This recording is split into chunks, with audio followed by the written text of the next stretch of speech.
Arizona State hockey won Game 2 against the Minnesota Duluth Bulldogs Saturday night at Mullet Arena 3-2. The winning goal was netted in the last 20 seconds of overtime by sophomore forward Kyle Smolin, who says his natural reflexes on the ice took over and made the winning goal for the Sun Devils. Yeah, I was on the bench. He called my name, and Dylan got off on a great change. I saw Bex just ragging it down low a bit. They were kind of tired, and I know he heard me. I was screaming. He just kind of threw it out. He missed the paddle, and it came right out to me. And instinct takes over at that point. You just shoot. Well, the Sun Devils fought for and achieved the Saturday night win, completing the series sweep against the Bulldogs. Head coach Greg Powers doesn't feel the Sun Devils played well this weekend, especially compared to some of their recent wins. It's like I just said on the radio, we found a way last night to kind of win our first game where we didn't have an A game or need an A game to get a win. And tonight we probably had more of a D game. I thought we were really bad tonight. I thought we were just disjointed and lacked execution and intensity. But our guys found a way. Our goalie held us in it, and they gritted out a nice, steady win.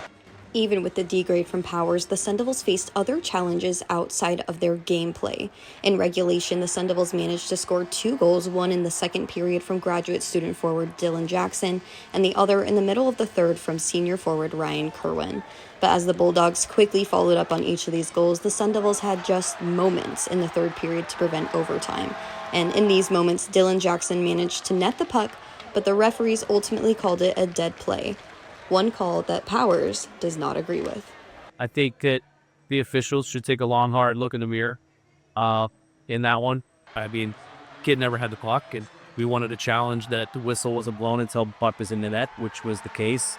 And they were staunch that we wouldn't win. And if we challenged, we already used our timeout. So we would have been short 4-on-3 for overtime. Despite the challenges, Powers is grateful to senior goaltender Luke Pavicic and his presence on the ice. He had 33 saves against the Bulldogs, with his most being in the scoreless first period with 13. Steady, he's calm, he's experienced, he gives a really good calming presence. He battled, and made some big ones. I think he had a second one back. It was a nice tip though.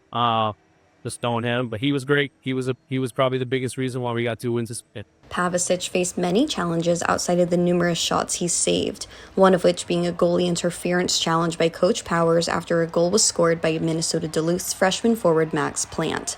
After a lengthy review on the goal, it stood, and moments like this could be challenging on a goaltender, but Pavicic stressed the importance of not focusing on one play, but the rest of the game. My mentality is just next shot every single time, whether I let in the goal or, make a save, cover the puck or whistle. It's just kind of the same routine stuff. A lot of, with a goal, you expect yourself in the back. So it's a lot of mental game, and you just got to stay dialed in. The Sun Devils are now on a 21-day game break and will return to Mullet Arena December 28th and 29th against the USA Hockey National Team Development Program in an exhibition game series. Until then, the Sun Devils will take a much-needed rest and reset for the holidays before returning for the second half of the season.